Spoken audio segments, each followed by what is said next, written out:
Cleo! Catch it first on Patreon. Hello my little spazzlings, I'm going to show you how I digitize paper templates to create printable downloadables for my website. So basically any paper template that you have, you can convert into a digital file and then make it scaled to be printable as if you had cut it out of paper. I'm using CANVA Premium today, but you can do this with the free CANVA assets. And this is doable with any shape. So here's my paper star template. I'm gonna digitize it. The first thing that we're gonna do is we're gonna measure the length and the width, and I'm gonna tack on a 1/2 inch for both measurements. So you can see this is about 3.5, so we're gonna round up to 4. Long ways, it's about 3, so I'm gonna round up to 3.5. Just make sure that you're looking at the absolute widest and highest and lowest points of your shape.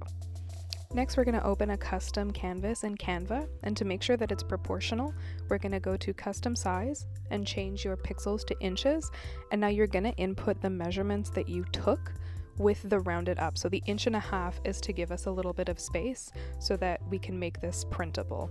So we'll round up and we'll put in our new dimensions and make sure that pixels is changed to inches. So here's my 4 by 3.5. So it'll create a custom size.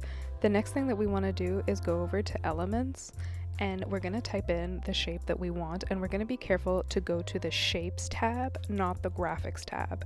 So I'm going to show you how to use the graphics tab if you want to, but for now we'll just pick a star shape. We'll hit position so that we can change the dimensions, and now we're going to put the exact dimensions of our star. The extra 1/2 inch was just to make sure that my canvas was going to be proportional, and so now we'll put the exact width and height of the star into these fields. Once that's done, in the align to page, you're just going to hit center and then middle, and this will perfectly center your design. We want to make sure that people are printing in scale, so go back to shapes and grab a square, and you're going to change the width and height to 1 inch and 1 inch, and then this is our reference square. So when people print, they can measure it, and if all sides are 1 inch, then they know that they're in the right scale. And I like to just label mine. I put a little label just with like plain text saying either like this square is 1 by 1 inches, or this is a reference, it should be 1 by 1 inches, and it's just to ensure that people are printing properly, essentially.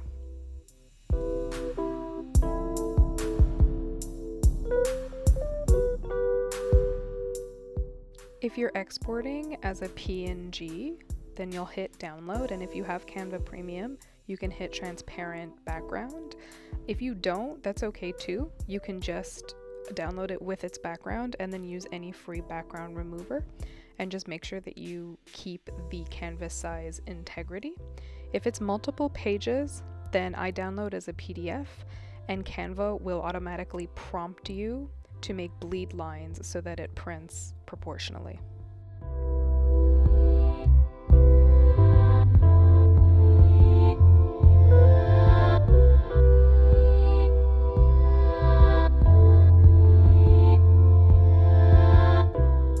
I'll show you some extra things you can do. So for example, if you want to add cut lines, you can just go look for dotted lines or straight lines, really any kind of lines.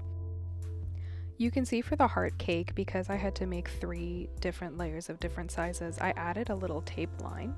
And so this is 1 inch from the inside of the heart there in the middle, and it's also 1 inch long. So I just changed the width and height to 1 and 0.05 inches and then measured, and you can move your lines around once they're scaled as well. And so as you can see, the hearts that need a little line to tell you where to tape, I've even put tape here.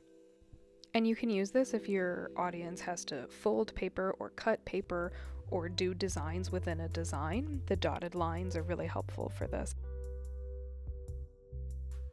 So here's how I made my chunky star. We're going to talk about how to use the graphics tab. So as you can see, everything is the same. And just as a failsafe, I've also given the original width and height. So for the graphics, we're going to punch in stars. We'll go to graphics, which are essentially like third-party graphic images, and as you can see, there's like a lot of different stars. I'm going to choose the one that looks the most like the paper template, and you can't reposition all of them, but sometimes you can. Something you can't do is you can't make the inside transparent so that you only have cut lines. But you can see here I'm going in position and I can just edit the width and the height the way that we did for the original star. The original star being this one that we grabbed from the Shapes tab. When it comes to the Shape tab, you can make the inside of your shape transparent and have dotted lines. So I'm going in borders, and as you can see they have a lot of different borders, and you can even adjust the size if you want them bigger or smaller. So there's the borders, and then we're going to click the gray, the fill tool, and we're going to put no inside color, and there you go, a cuttable paper star.